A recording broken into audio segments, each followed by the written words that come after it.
Hello, thank you so much for joining me and on What You Need to Know. I'm your host, Angela Harris, and I have someone co hosting with me today, and whose name is Rysheema Dixon. Rysheema, I'm sure some of you may be familiar with her. She's a city council person. She wears a lot of hats. She's also a teacher, and she is very important to me in an aspect that I spoke about the P2A on Sunday, and she's the one basically who got the P2A running for us. I mean, it was all because of her expertise, and I wanted her to come on and be able to share that with you. So I thank you so much. Well, thank you for having me on. I greatly appreciate it.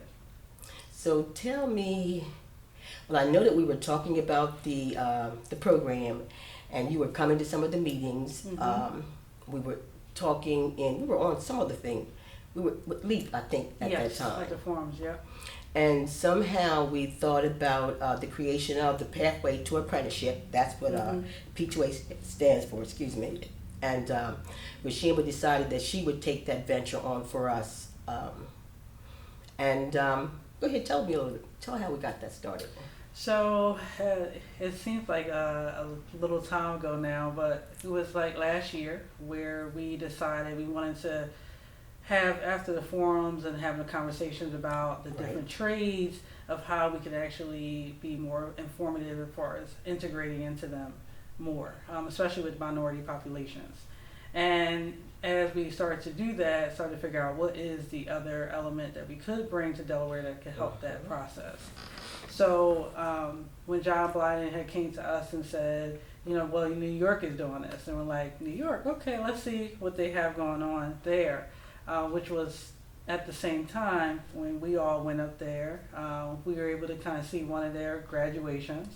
So they had about, I think, which was one of their smaller classes for them, was about 20 to 25 people. Yes. And, we got to see the speakers from the class talk about P2A. We got to see that they got these big old bags with all these different tools, and they got helmets and all these kind of things, and the excitement that was in the room. Energy, yes, was amazing. So being able to see those things, but at the same time, we had before that had applied for a grant with Department of Labor. So we had a couple of conversations with them throughout the summer that got us to the point of applying for the pre-apprenticeship grant that they had, that not only ourselves received but also Del Tech. So we're the only first two to be able to get that grant through from Department of Labor. And that was your work. I mean, you spent those hours. Yes. Me and Miss Smith spent a lot of hours. Spent those hours. Yes. Going back and forth and making sure they had all the information they needed in order for us to get that. Yes. And we couldn't have been more prouder and just so pleased to have you as a part of the team, because you came in with the knowledge, of knowing just how to go about doing that. Well, not just that, but just having the time, putting the time and dedication, into doing it, because it wasn't like we were paying you for it. Correct. So, but you were doing all of that because you really cared about what we were trying to do. Yeah, and I still do, and that's the and I think initially, and John will say, we have to cultivate Rysheema into agreeing to do this. But, going in, I was like, in the back of my mind, could I really be an executive director of a program like this?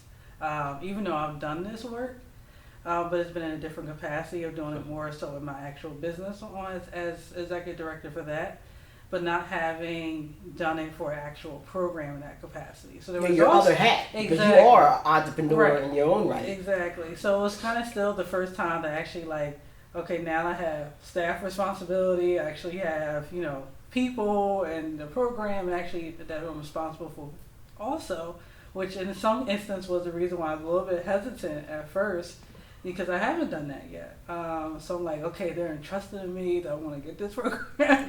I've been running. You could have fooled us. That was your, you hadn't done it before. But it was, I think so that was my only initial I don't know how this is going to work, but I know, it's going to turn out well. And I think the more I started talking about it and actually writing a grant for it and all those capacities, when it actually started to kind of like fall right into place, which was like perfectly aligned, and New York said, we'll help you however we need to. It was, Dominique and I have had conversations on the phone, or she'll send me emails from New York to say, this is how we did it, this is how you make it. So she made my life a whole lot easier with getting it started. And then it kind of, was like after seeing the first class graduate, it's like, same thing I say for Play Streets. It's like once you catch the bug, that's right, you cannot go away from it. So T2A has now become also one of my favorite programs. Being around, I think even having a connection with LEAP to now of how we have our trades and our different unions that are part of the board, and having also our community partners be a part of that process. I think this is the first time we've metaphor if anything like this together, which has been a really cool aspect to have in Delaware. So I'm excited y'all still have me as ED for that. So but but it's been a huge help from you all to really be able to make this all work. And we appreciate you. We tell you, I know I tell you all the time, but I appreciate you. I mean, we just have, all of us on that board just has this unwavering passion to try to improve the human condition, to make life better, for someone else, and especially now focusing on the coming generation.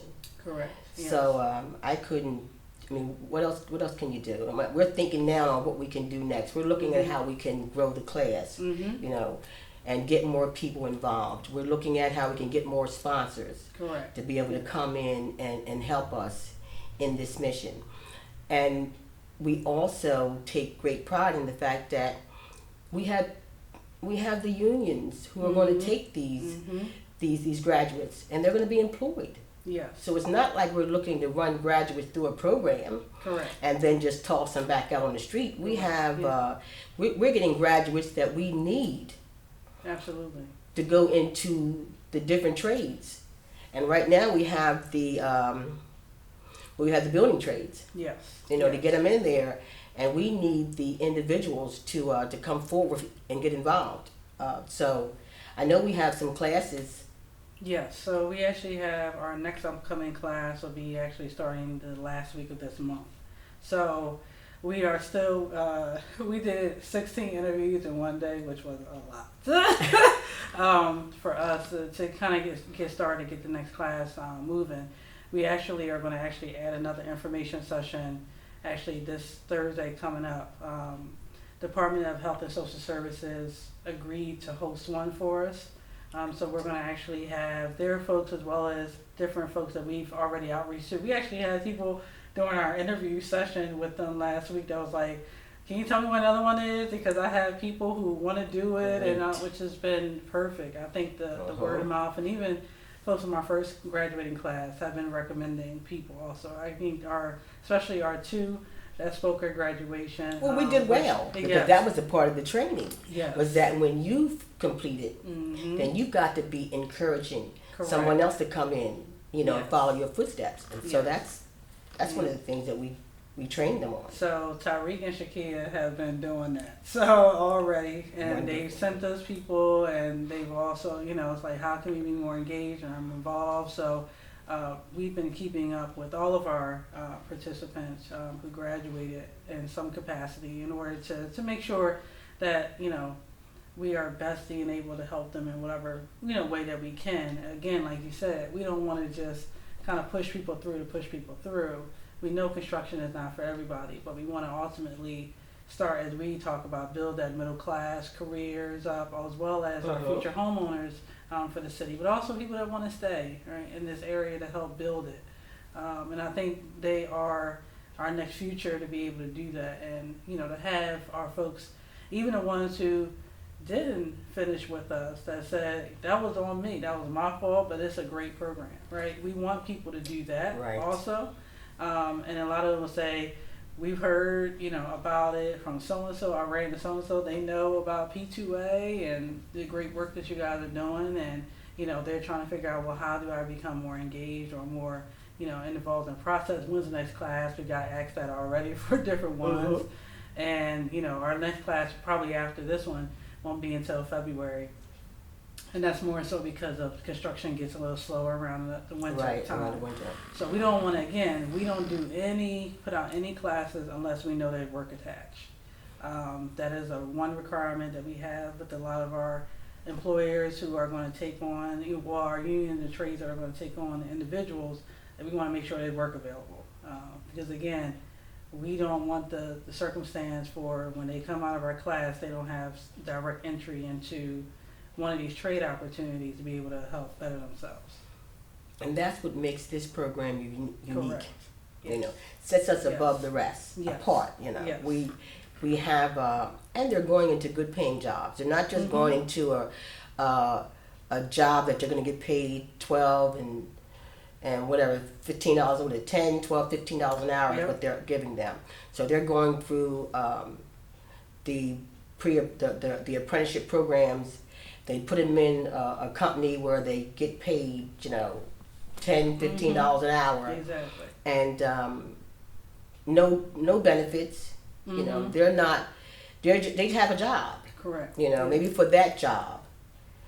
And where's the follow up? You have to wonder about all those things. But we know with P2A that they're going to go into one of the trades. They're going to have the option of going into a union. Absolutely. They're looking at that's going to be a career.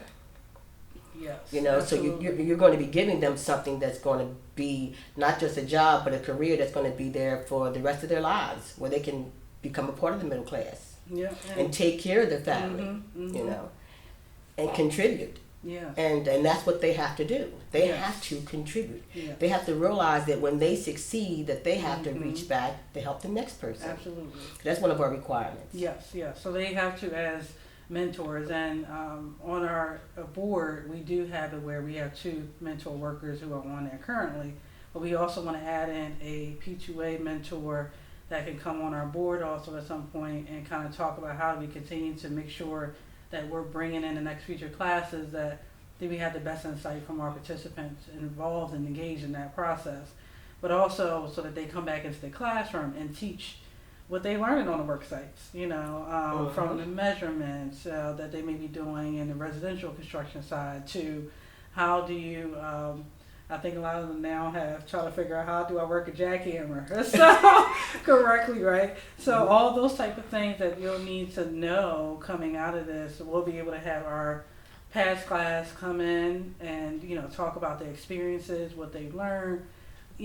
What we do that's a lot different too is I want to definitely point out we pay for their initiation fees into the unions, which is huge. So for example, if they go into residential construction, we'll pay their $309 that they need to get into that particular union, and we'll do the $430 that's for local for the building trades for $199 for the commercial side. And most of the time, you're not getting people to pay your fees into the union on that capacity. We also help you get your TWIC card, which is also not usually chosen within programs to do also. And we'll even help you through the appeal process if we need to do that also. We also give them tools and construction boots on graduation day. So there's a lot of incentive. And you also get to go to the training center, which is, $5 million facility within our state itself that they'll be going into that you're not able to have those conversations with the apprenticeship coordinators. You're not allowed to, have those encounters in that way.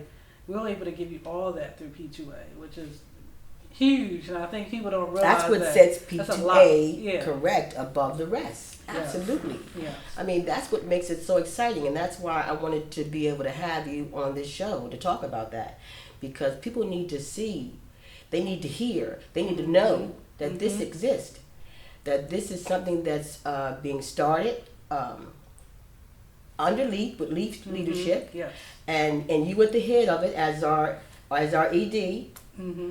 That's going to change the lives of so many people in the state of Delaware. We're starting off small because all of those things we're offering it costs money. Yes, So, absolutely. we're looking for the sponsorships. We're looking Yes. for the support, that what agencies can support. Anybody and everybody. So, Right, yeah. but we want to make sure, and Department of Labor paid for the first class. DHSS, which is Department of Health and Social Services, is paying for our second class. We're hopeful for that, other opportunities. So you can be a private investor. Uh-huh. You can be if you want to just share your public dollars with us, we are welcome to that Uh-huh. also. We can take county funds, we can take state funds. So we want to, if you take banks, all those, corporate dollars also, we are looking for more dollars to put into P2A. So if there's any way that, anyone wants to donate, please feel free to reach out to me. We are currently in a fundraising mode right now. Correct. Trying to make Correct. sure. So, And you can see where your money's going. yes. Your money's not going to be going somewhere, like I said, and there's no fruition. You're not going to see the fruits of your labor. Correct. When you make an investment into P2A, you're Mhm. making an investment, truly an investment, Yes. into the young men and women who are involved in this program Yes. and who graduate. Yeah. And so that's what makes it such a special. Yeah. And they don't, and I had put it out, and I think it didn't really hit me also until our first graduation, where we're kind of like now faced with these individuals who are now, Right. going to be our first Mhm. group who does this. And I think, the essence of them just walking into like we talked about, walking into the room and kind of with their music on, they chose their own music. So that Whitney Houston song was all their choice. So, but it set the perfect scene for why this exists and why it's so important, and the history that it sets in Delaware in general. We've never had a program like this in Delaware before, and the fact that labor and community were able to work together to get this done is huge, huge, huge. And I think the continuous of us being patient with each other, because I think because it's a process, and a lot of us have not worked together previously, right? So even the same case, unions have to work in this capacity with even Department of Labor or some of these other state agencies that we're bridging those relationships, right? That we're able to have those. Now we're bringing in Votex, want to be a part of what we're doing. So it's been a great kind of this learning the process, because I don't know, I didn't know everything coming in about unions coming in either. But I've learned so much through this process of how do we make things work, how do we have conversations, but I think above all is how do we make it patient process so that we all can get the benefits of it. Yes. I mean, it's all of it's new. Mhm. When you think about it, Yeah. we've made a lot of progress in a Yes, short in a amount of short time. time, I mean, look yes. at this show. This is new. Yes. I never thought I'd be sitting here trying to host a show, but it's needed. Mm-hmm. You do what's necessary. Yes. You step up to it and do what's necessary, and I believe that it's necessary to be preventive avenue, the airways, in order to get information out to the people. Yeah. And that's all. Just keep them informed. Correct. Good or bad. Yes. But you just want to Different. keep them Mhm. informed. Yeah, because that's the way it is, and we can agree to disagree. But at the end of the day, you respect each other as long Correct. as you can have an honest conversation. We were talking about that. Yeah. Right before we came in, it's Just having an honest conversation. and to leave the other stuff at the door. At So the once door. once you come in, we can argue, we can fight it outside the room. But once we leave that room, we can just say we agree, Mhm. disagree, but I still respect you at the end of the day, and we can still work together. And we find the things that need to be done. Absolutely. Because that's what it's all about. And doing them. Yes. You know. Mhm. And that seems to get kind of lost a lot of times. It does. Because the personal opinions come in, and then the feelings are hurt, and then I don't want to do nothing for you, and don't get over here and do this for me, and it becomes all, and it's at the top. Yes. It's in the White House. You can't get any higher than that. And it's in all throughout government. Yes. You get angry, and then all of a sudden, it becomes an attack and or it's a cutoff. And Yes. I'm not going to do this. I'm not going to do that. And it's like, what about getting the right things done? Absolutely. Get the right things done.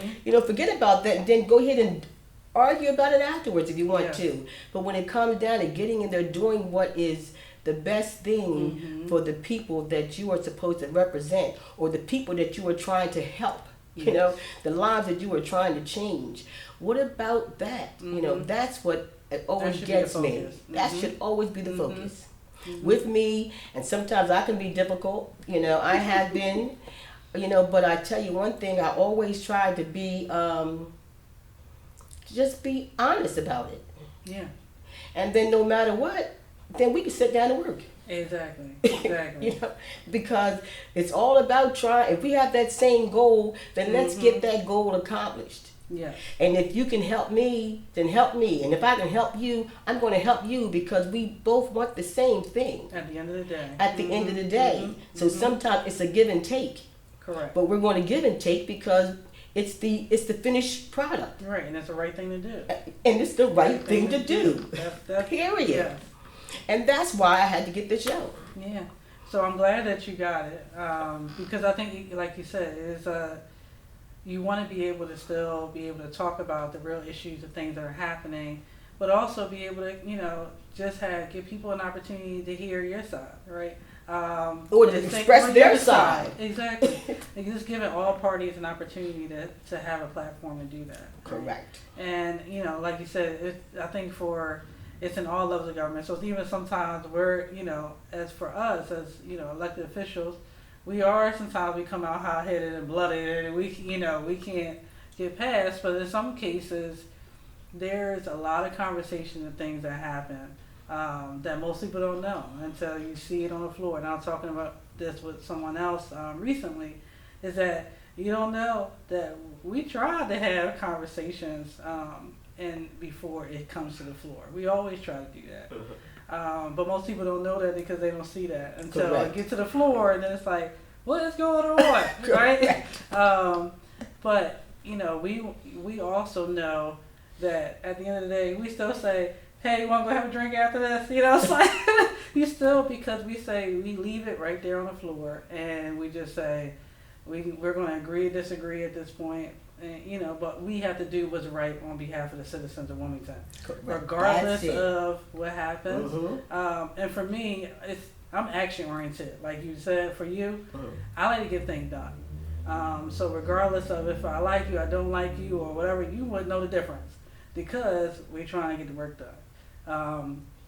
And I have people say to me all the time, I don't even know how you and Sam actually getting along now, right? But in reality, we found something for us that works, that goes beyond us, right? Correct. Into what the real work is, right? We both believe people need to go to work, right? Correct. So that put us on an even platform. That's what you look for. Exactly. You look at what you can work together. Yes. What unites you more than what divides you. Exactly. And you got on city council because you had a passion for the community and to make a difference. Yeah. So you find what unites you, and that's what you work on. Yeah. And not stick on the things that divide you. Yeah. Yeah. And that's what it's all about. Because, like I said, I have my little tough hat on sometimes, but I'm a marshmallow. You know what I'm saying? On the inside. So I got to be tough on the outside. Exactly. Right. So I don't get all mushy all the time. I'm a marshmallow because I just have an endless heart to want to see people's lives change for the better. And that's what connects me to the people in the community. Right. To you, to Leap Forming, to all the different organizations that I'm affiliated with. They're all things that I think I can give a little small piece of me that can help make a difference. Absolutely. And that's the thing that you do, and that's why we wanted you, recruited you. Johnny's wise. Some days we call him wise. Johnny's wise. He is. He's been instrumental in getting all these things done. So it's been great. Yeah. He got so upset with me because I said he was like rough around the edges.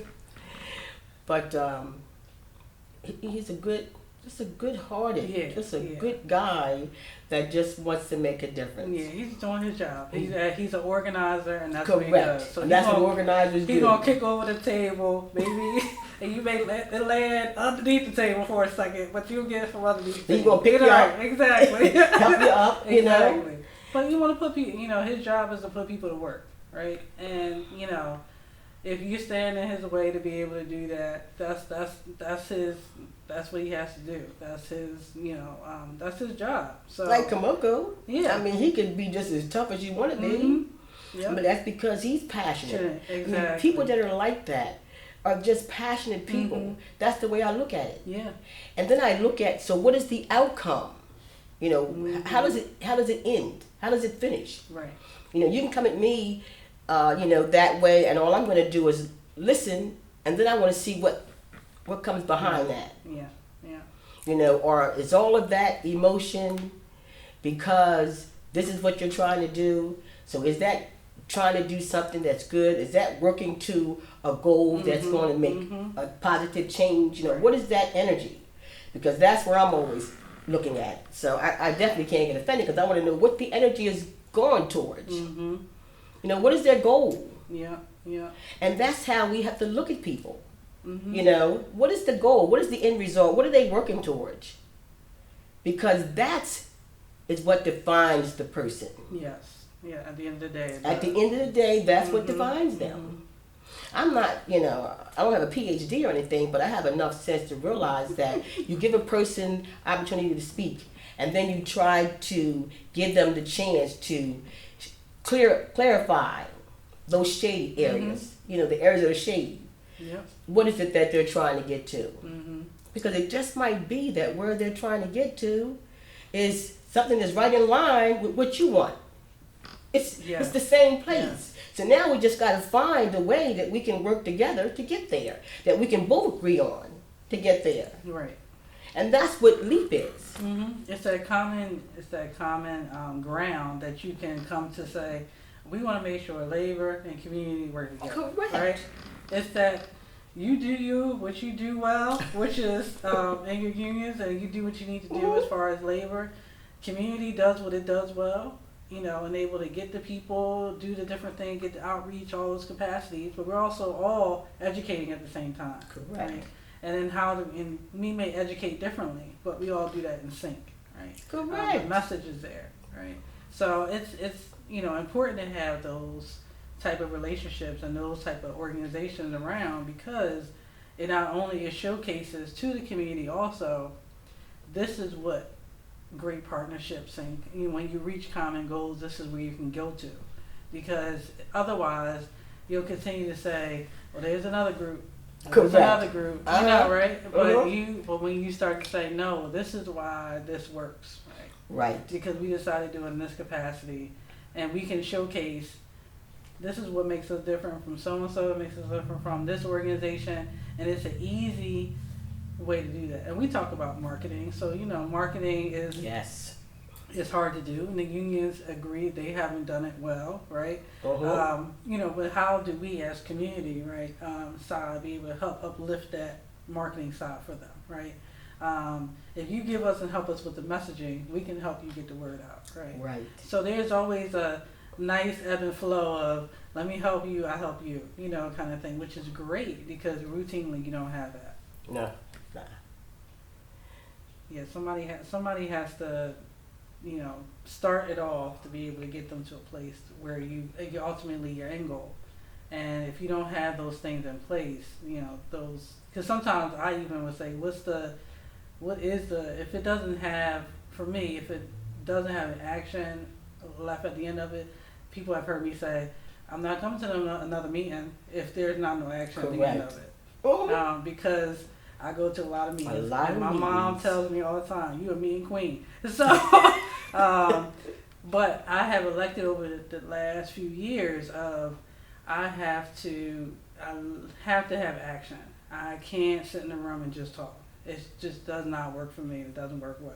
So if you are about business and doing work, and I think in some cases we take our personal with us, Uh-huh. but in reality the focus should be, what is the business at hand, how do we get it done, and then, who do we need at the table to get it done? Correct. And leave it at that in some cases. It's got to be as they say, the adult in the room. Yes. Yes. Yep. The person Yep. who sits there and say, look, we as a, everybody here got all these emotions and all these ideas, but we all have the same ultimate goal. Yes. So now what can we do?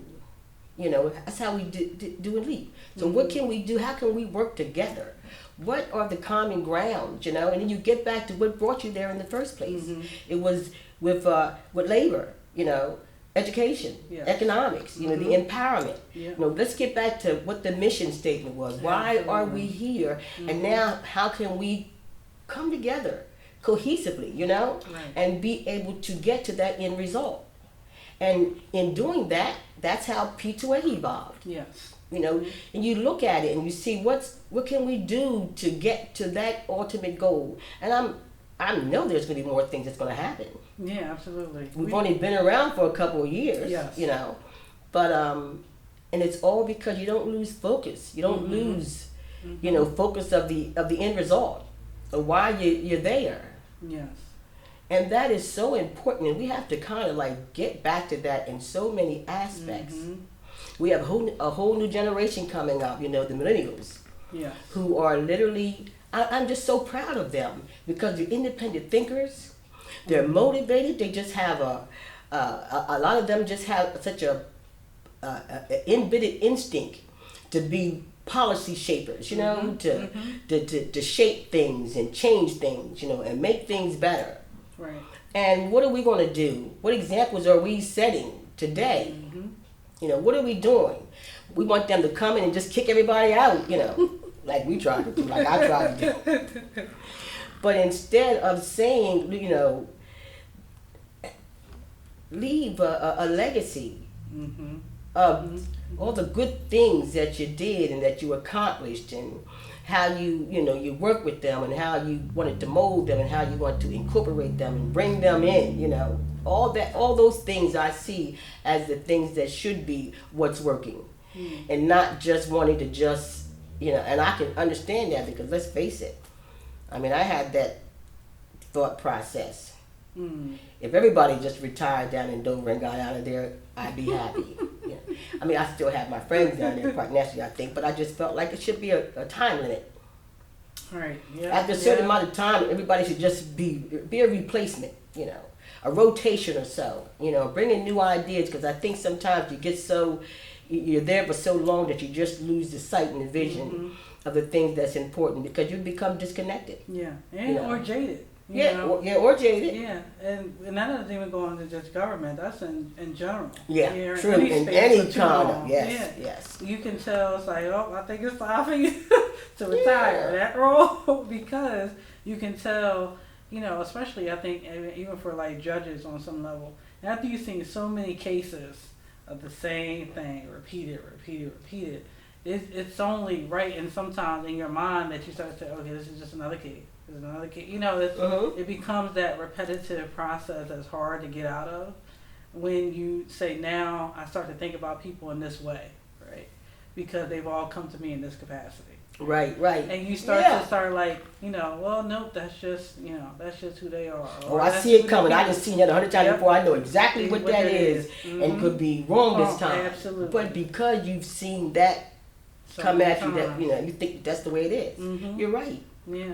So it's like sometimes we, there's term limits. It's funny because sometimes I'm like, I don't know if we should have age limits sometimes, or how long you can run for office too. But because sometimes it's just, because like you said, for millennials and being one, you kind of like, you start to, and I think we get a bad rap sometimes as far as like, we want to jump the gun, we want to go before our time, and somebody else go past us, right? But what I will say is that we take we're very like, we are instant, like we want something now because we see it, right? We have this vision of what we see and we would like to see and how we want to get there. And a lot of times it's not in the most conventional way or how that works, but we ultimately want the same goal that you want and that the other generations want. but we also want to leave a legacy also, right, for the other generations. And, you know, having the opportunity to work within a charter school with ninth graders, I started to realize, yes, we need to make sure that we are leaving some legacies. So, you know, it starts to, because, you know, it's like they're going to take care of us, you know, and we're taking care of your generation, right? So we want to make sure that we are making sure that our kids and our students are getting the best that they can, because they're ultimately going to be my caretaker. And I want to make sure my caretaker is, you know, understands what they're doing, especially once I get to a place where I'm not able to take care of myself or any of those capacities. I want to know that the next generation has me, right? And, you know, unless, you know, in some cases, you know, if you don't have children of your own or the others, you know, you're trying to figure out, okay, well, you know, who's going to take care of me, right? You know, when I get to a space where if I can, or how do I'm the only child, so I got to take care of all my parents. So, you know, and I don't want that for, you know, I have to think about that for me, right, and for the next future generations. And when I hear them say, I want to be a cardiologist, or I want to be this and that, we want to be able to support them in that effort, right? You know, we don't want to call them, no, that's stupid, no, that's this, and, you know, and I hear, you know, that they hear that, right, on a regular basis, or that they just think that certain careers are only for them, or, you know, and it's disheartening because it's trying to get them. So this is why I had them do more of a career of seeing different professions, come into the room and just talk to them about different things, from photography to modeling to they got to see police officers in a different way, because I didn't realize, I think I had one of my kids actually hiding in a cupboard when one of my officers came in and talked, and he said because they were so scared of that, of police. You know, you don't realize like how bad that relationship in some cases is with the police and community, right? Until that moment, I'm like, where's this kid at? Wow. And he's like literally inside. He comes out of the cupboard after the class ended, but he was that scared. And I had a few of them who were like, oh no, we don't do police. So they like literally did not want to come to the classroom. And it was just an interesting dynamic just to watch and be able to get them to understand not all police are bad, right? Not all of them. So incorporating police in different ways to kind of get that message out. They're not all the same in this capacity, and there are some really community-oriented officers who are really trying to do the right thing. And that we don't see that too often. And that's interesting when you say that too. You know, I was sitting here thinking about, I mean, that's the way it's designed. I mean, that the older ones help the younger ones, you know, in their development. Yeah. You know, that's just the way it's God designed it to be. You know, that's where your wisdom comes, not only through experience, but also in the older ones who are able to take and pass down the information. And so you want to look at, you want to be, you know, you want to pass down some good information. So I will say, for example, you all give me knowledge, right, that I can now pass on to the constituents who are coming through for even just my general work through city council, or through Pathways to Apprenticeship, or through Play Streets, or whatever that component will be, that I'm able to pass on that knowledge because somebody's feeding me to be able to feed Play somebody Street? else. So Play Streets is what I would consider like a glorified block party. So we block off the street for 2 hours in different neighborhoods across the city of Wilmington. We allow kids and families to participate in jump rope, basketball tournaments, cornhole. I think we do different races that Kevin Kelly loves to do at the end of each one, where the kids are just, you know, be able to have freedom. We brung out ping pong table at some of them. We brought out the Blue Coats were helping us out a lot at the end. They bought this big old inflatable shoe where you can shoot basketball on it. We had DJs out. We have waters that are supplied by the Kennedy Family Foundation. We also had Christiana Care that actually funds the entire program, and Parks and Recreation hosts it. So they take all this equipment and different things out. We have tennis also, where some of our representatives have come out and played tennis with the community, but also against the police too. That came out also. The police have been engaged in all of them, and we had that intentionally because of the relationships within community, that we wanted to build that social cohesion between that relationship also. They jump roped with us, they've played basketball with the kids, they run races with the kids. I mean, they really participated in it because we made it a strong effort. Well, I told them that I don't want you just doing security, but I want you to actually interact and be engaged with the kids, and they've done that. We haven't had them as much this year, but St. Francis EMS Services helped us out tremendously last year, where they just came for free, and they just came and helped out. Anytime they had the kids, allow them to go on their van and check out things that have on there. They weren't able to do it as much this year just based on the time that they had, and sometimes they get called a lot. So we weren't able to have them as much this year, but they've been a true partner in doing this work also. And then we've had community partners or anchor institutions within every area of the city that we go into to make sure that we have, somebody else is helping us with organizing the event in total. And what I will say is the last one we had last Tuesday was one of our first ones doing it with different neighborhoods combining to actually do it. They call themselves a unification group out of the Triangle area, and they've been trying to get a lot of their civic associates around the same area together. And they put on a great play street. So all we had to do was literally show up, right, with all the equipment. Well, I mean, how many communities do you? So we've done a total at this point of 16 play streets this year across the city. So we've been to all 8 districts at least once. And some areas we've, I think, went into a little bit more than that, because some areas we try to target the areas that have a little bit more crime and violence in those areas. That's where play streets is really more fundamental and needed. And so we have a couple more, a little bit more in some of those areas.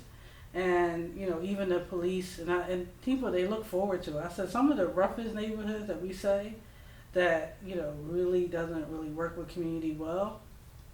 I'll say, for example, 24th and Carter, when people hear us say that, we're doing play streets in that area, people don't automatically jump up like, last year actually NPR came to that site because there was, in every 2-block radius around that neighborhood, there's been a homicide, right?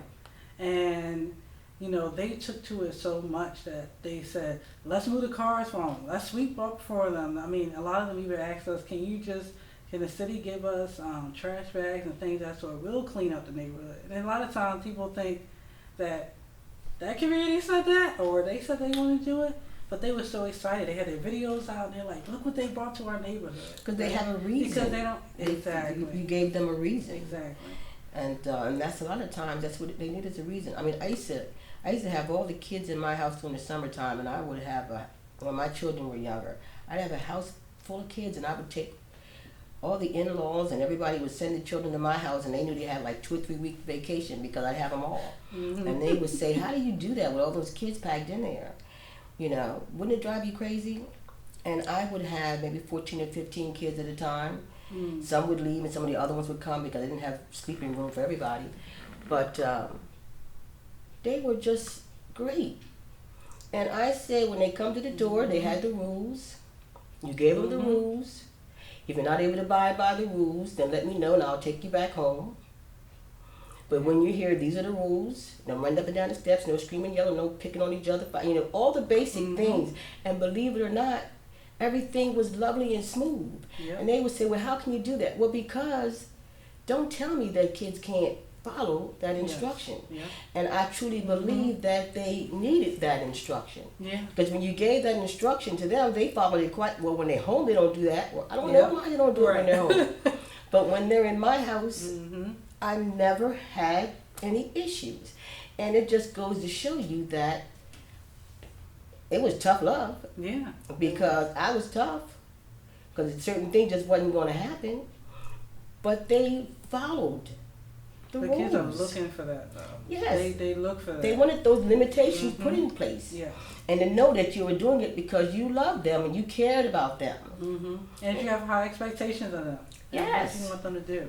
And we did, I think a few years ago, I usually do this question kind of thing to start off, like as an icebreaker with some of the kids, and to have them raise their hand. So how many of you have somebody who holds you, has high expectations of you?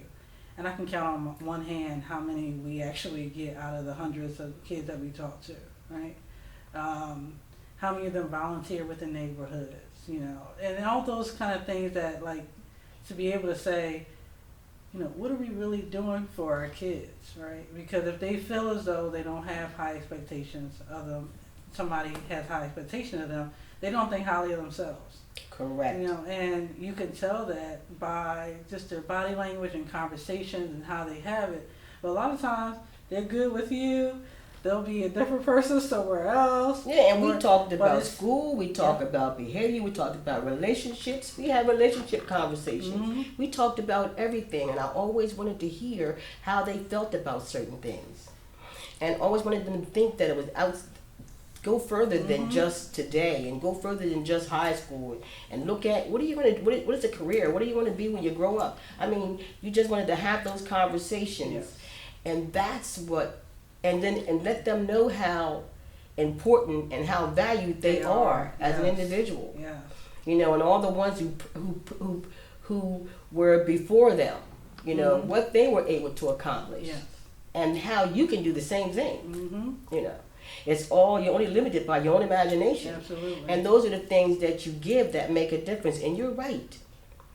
They didn't have any expectation. I never thought about it that way. Yeah, and I think because when we were at that point, we were talking about developmental assets and what assets kids need to have in order for them to be healthy, caring adults. And we had it was kind of some way of trying to make it a little bit fun for them also, but it was kind of just to be able to. And I wish we really videoed those because it really showcased where our kids are, and a lot of them could tell you. Who rapper does this and who does that and all those things. But when you ask them those real hard-hit questions about their lives and their livelihood and who's involved in that process, they have different opinions depending on who you ask them about. It could be, if I feel as though my parent is engaged and involved, then that's one of the role models that they talk about. But if they're not, and a lot of the people that I'm walking past on an everyday basis are, drug dealers or in other capacities, that I feel like, that is my future, right? And I think if we're not having those real conversations with our kids about this is why this will get you on this track and this will get you here, right? And if you stay on this one or this one, it is going to take you into two different directions. And depending on, my goddaughter she just turned 11, and sometimes her conversation with even between her grandmother and her and me and my mom may be different than how she interacts with them, right?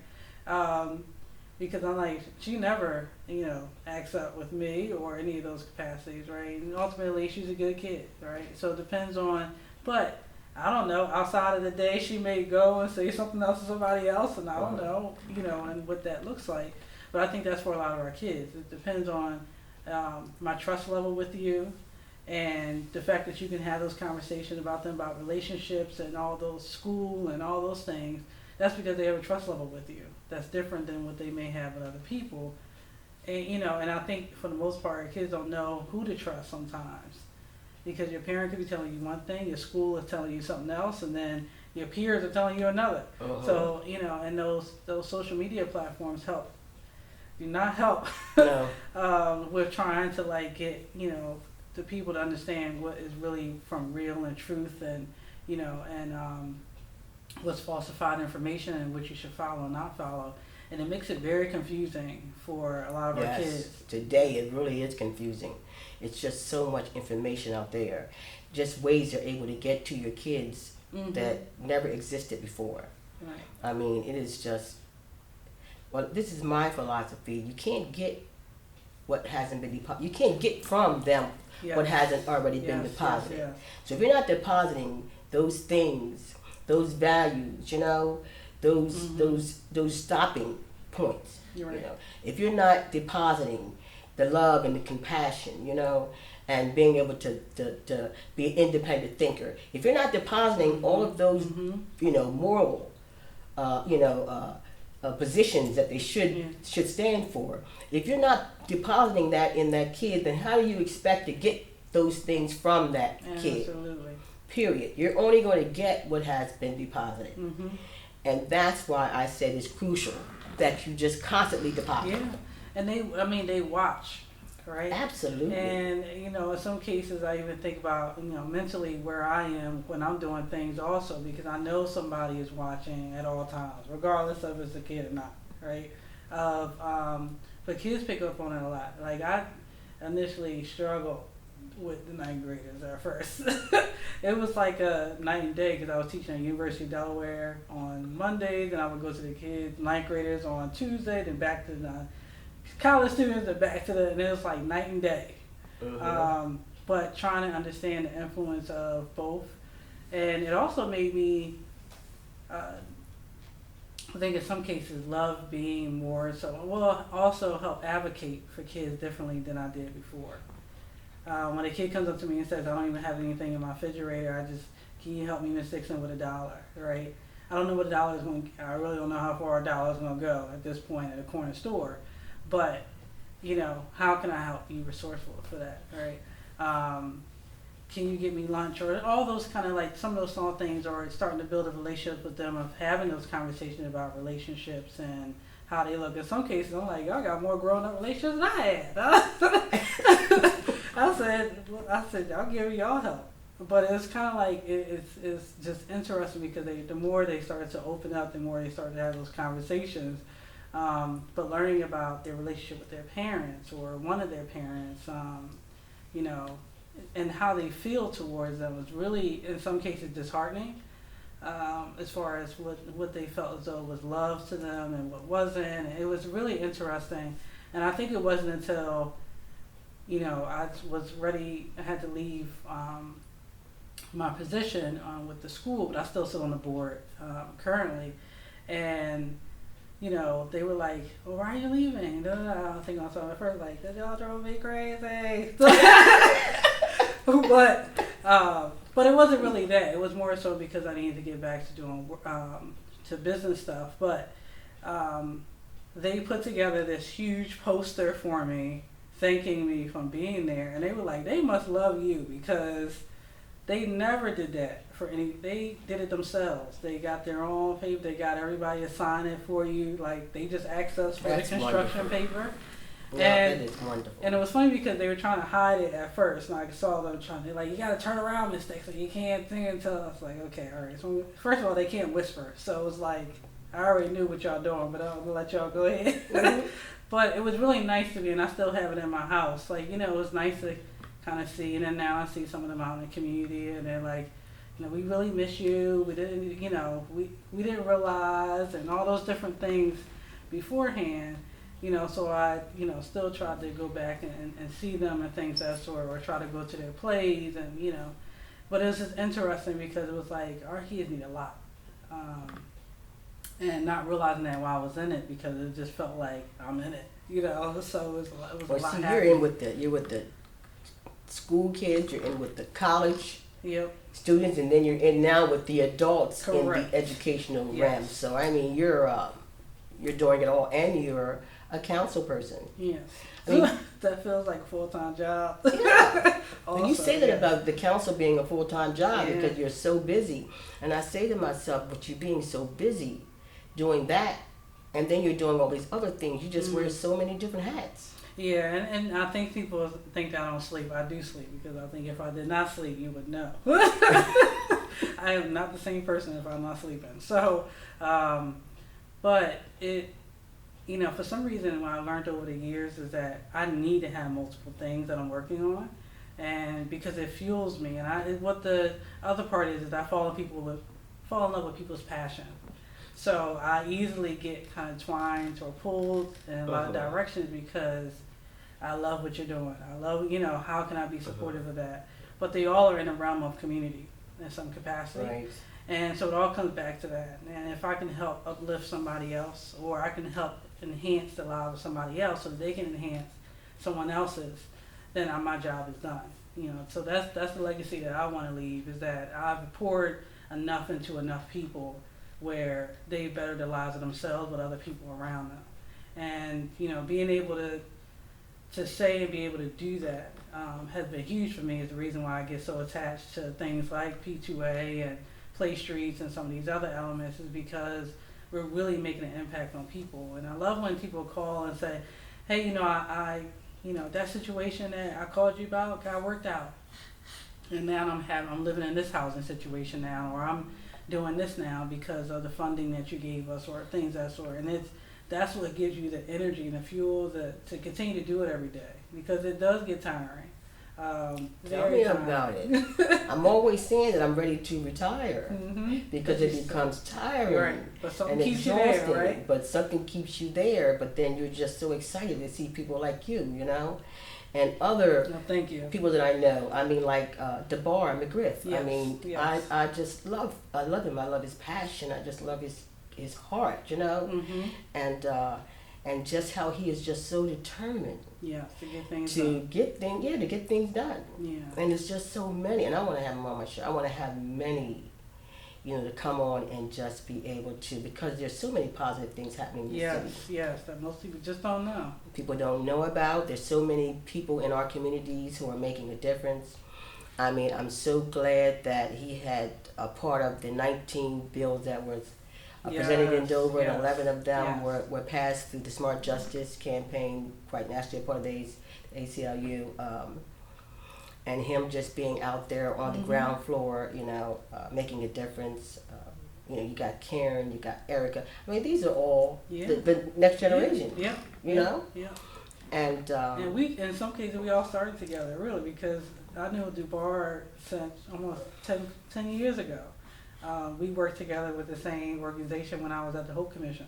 So it was just interesting that over the course of the years, I think almost a lot of the folks that I used to work with, from DuBois to Wolfie to Contel, all those folks, Ashley and Melody and all, I mean, we still call each other like brothers and sisters, because, if you need something, you let us know, and for the most cases, some of them are working on their PhDs or have PhDs, or they change career path, things that, it's been so uplifting to see things like that. That's how time flies when you sit down and you just have honest, just good dialogue, and just talking and sharing information, because there's so many things that you have in common that you can talk about that brings results, and so and we can talk. Yeah. I mean, you're just like me and Simon. Yep, that's why when I saw the episode, I was like, yep. The same way.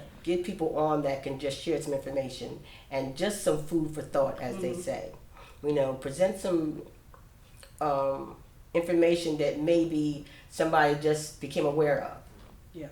You didn't know about it. Correct. Play Street, I didn't know about it until you told me about it. Yeah, so that's what we were. So we had the city actually more so this year.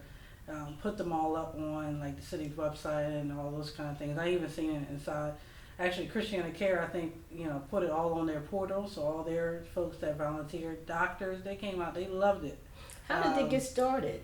So we had a Healthy Lifestyles and Chronic Disease Task Force that used to exist with our Healthy Neighborhoods Initiative. And that group said we want to work on addressing an obesity issue, but we want it to be done in some kind of fun or physical activity type of way in order to address that. So we tried to find different places that were doing something in that fashion, and it came out that Play Streets has been in different cities that we were unaware of. Okay. So Philadelphia has done it, and a lot of times being from Philadelphia, I don't think we realized that that's what it was called. I think we just came out and just played on the block. That was just what it was. Yeah. But Philadelphia has been doing it over 50 years. Chicago does it. New York does it. Baton Rouge does it. Even London is doing. And that's what it's called? Play Streets. Yes. Wow. Yep. There's a Play Streets and there's an Open Streets. And actually, we have a few people. Actually, Dover did both. They did a Play Streets version, and they've done Open Streets also. Open Streets we did in the city also, and I think that was in 2017 toward the end. They did Open Streets that November.